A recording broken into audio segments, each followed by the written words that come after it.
In today's video, I'm going to be ranking my top 5 guards from the upcoming 2023 NBA Draft. I break down my prospects into categories of guards, combo guards, wings, forwards, and bigs. So if any players that you're really high on miss this list, there's a good chance they'll show up in another positional video. Before we get into the rankings, be sure to like, comment, and subscribe to the channel, and let me know any other type of video content that you'd like to see down the road. With that being said, let's get into the video. Starting off with honorable mentions, my first player is Mike Miles out of TCU. While Miles is an older player, I think his shot creation and shot making ability could propel him higher than he was projected last year and could find his way into the first round, although I do think it would be a later pick and him going more than likely to a more successful team just as a role player than one of the main building pieces of their foundation. I do expect to see his name come up when we start talking more about All-American teams at the end of the season, but only time will tell how well this game translates to the NBA level. My next honorable mention player is Judah Mintz out of Syracuse.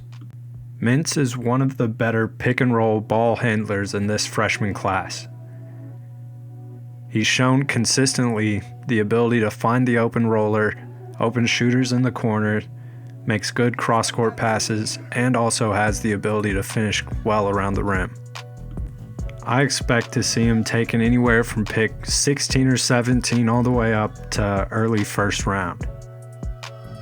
I don't think he has the upside of a superstar, but I think he's a great player to fit in almost any NBA system, and I'd love to get him on a team that can develop him correctly and also offers him the ability to run the show on offense.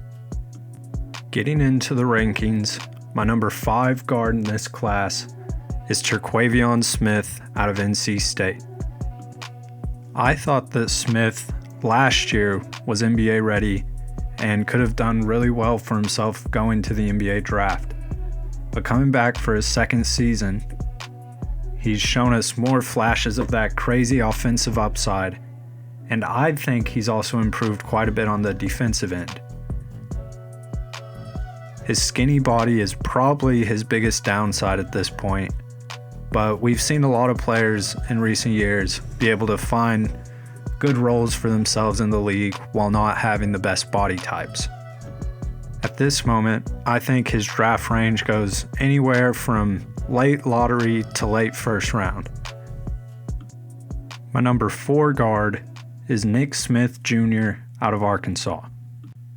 If you've watched any of my past videos, you know that I was very high on Nick Smith Jr. I still think his upside's great, but having a second injury like this in his freshman year really makes you kind of concerned with his health for the future going into the league. If it was just an ankle sprain or something small like that, I don't think it would be as big of an issue, but with a knee injury that Arkansas seems to be keeping pretty quiet, I think that it's really a cause for concern. If he's able to stay healthy going forward, I still love his offensive upside. I think he'll be able to get to the rim and get jump shots off, whether that's from 3 or mid-range, at the next level pretty consistently.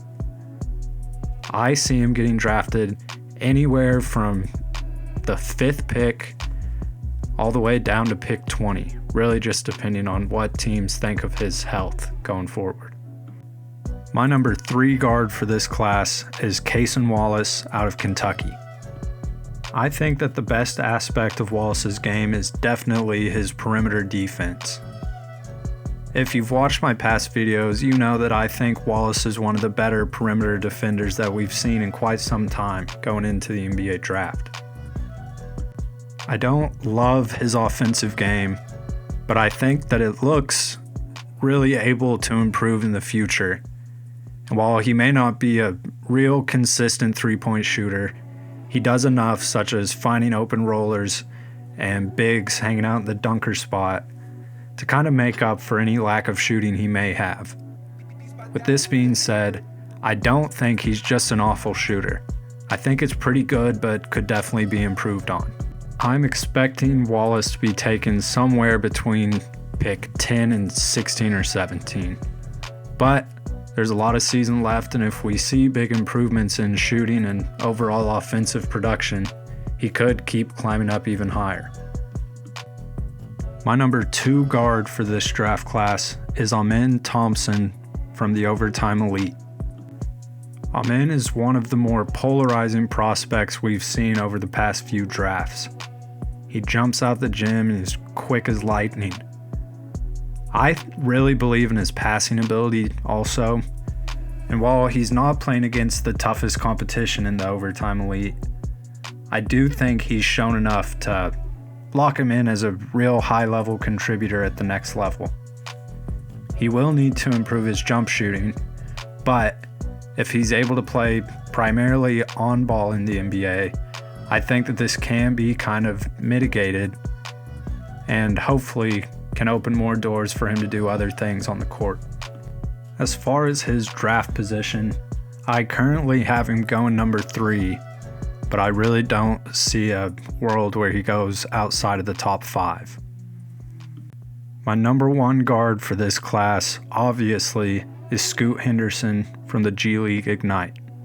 Henderson's a freak athlete with great feel on the basketball court, and he's also by far the best draft prospect that I've been able to watch play in person. Henderson's really improved his three-point shooting so far this season, and I think this just creates so much more opportunity for him to come in and be a really high-impact NBA player as soon as his rookie year.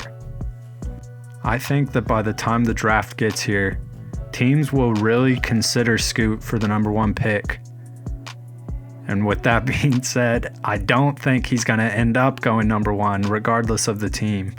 But I do think he's pretty comfortably locked at the number 2 pick. And those were my top 5 guards so far for the 2023 NBA Draft. And with this video coming to an end, I just wanted to thank everybody that's been watching and interacting with any of my videos. I really appreciate all of you supporting my passion, and I've been having a blast doing it. Be sure to like, comment, and subscribe, and also check out our page on Twitter at @PlusBball. Until next time, this is Jace.